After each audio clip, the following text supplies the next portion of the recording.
All right, y'all, so I'm calling it now. AOC is running for president, and it's a problem that we need to talk about. Now, I know many of you are probably thinking, how the hell could you know if she's running for president in 2028 and 2025? Now, if you've been following me for a while, then you remember, I predicted that Tulsi Gabbard was going to run in 2020 and 2017. I predicted Kamala was going to run in 2020 and early 2017 before they released the information about her meeting in the Hamptons. I also predicted that Bernie would be running in 2020, even though many people thought that he would sit out once they found out Tulsi Gabbard was going to run. Now, the reason I was able to predict all these presidential candidates running years before they actually announced is because there are a set of very specific metrics that you can actually look at to figure out what someone's intentions are politically as it pertains to running for president. In the case of AOC, she's been touring the country with Bernie Sanders, has done at least 13 major rallies for this fighting the oligarchy campaign, which doesn't really make any sense because her district is in New York and she is safe.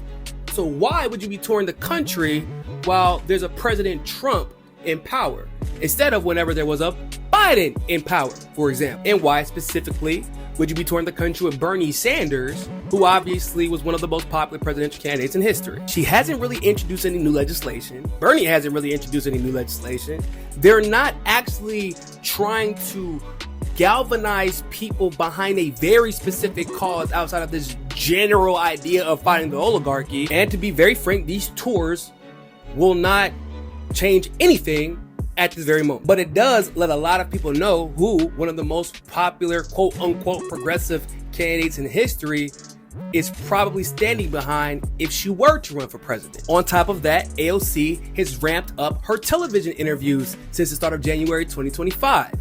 Just like Kamala did, just like Tulsi did, and just like Bernie did whenever they ran for president in 2020. They're even saying that AOC is quote-unquote non-committal to a presidential run, and that her decision will be based on whether or not the Democratic Party is running someone progressive enough for her liking. Now, obviously, fundraising isn't strange, but going out of your way to fundraise so much is strange when, once again, you're in a clearly safe district and no one looks like they're going to touch you there. It's because you're feeling your coffers. And donations aren't really just a metric to figure out how much you can spend, but it's also a metric to gauge interest and know just how committed people are to you if you do decide to run. And I want to be perfectly clear, when she announces every actual anti-war independent leftist needs to loudly scream, fuck no. We will not allow another fake progressive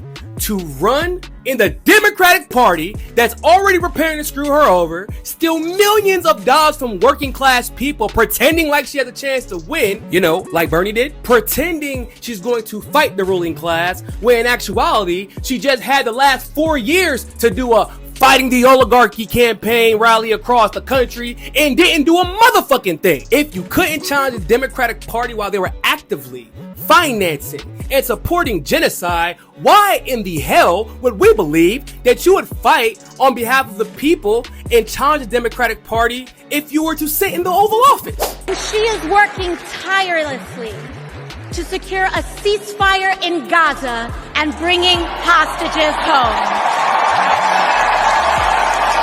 You wouldn't stand up for Tara Reid just because Joe Biden was running as a Democrat. Well, I think a lot of what we can look for is look at the aims that the survivor is asking for. And while a lot of folks, again, are trying to jump to the political implications, she has never explicitly said, don't support Joe Biden. She hasn't explicitly said anything in terms of a political remedy that she wants. If anything, it sounds like she simply wants to be heard. You wouldn't admit that Bernie Sanders, Tulsi Gabbard, and other candidates were getting cheated just because you didn't want to challenge the Democratic Party directly. You wouldn't call out the corrupt process for the Democratic primary this year. You went out there and spoke at a Democratic National Convention that didn't let a Palestinian speak because they were scared they were going to bring up genocide, after you, by the way, said that you know that there are a lot of people who don't even want Kamala to be a nominee, and yet you went along with it all.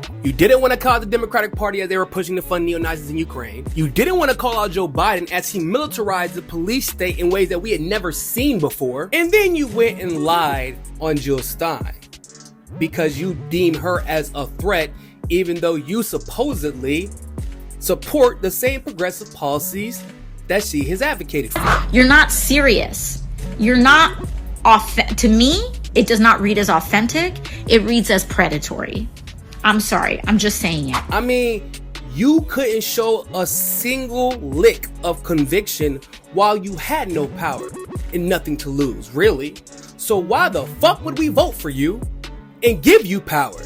How the hell would you act when you have everything to lose? So as we would say in Brazil, no caia esse golpe. Do not fall for the scam. Fool us once, shame on you. Fool us twice, shame on us. But if we let AOC fool us for a third time, it's y'all's fault. So the time to start campaigning against her is now. And what you tell people to do is invest in mutual aid, invest in direct action. Do not support the duopoly. When they tell you, well then who would you support?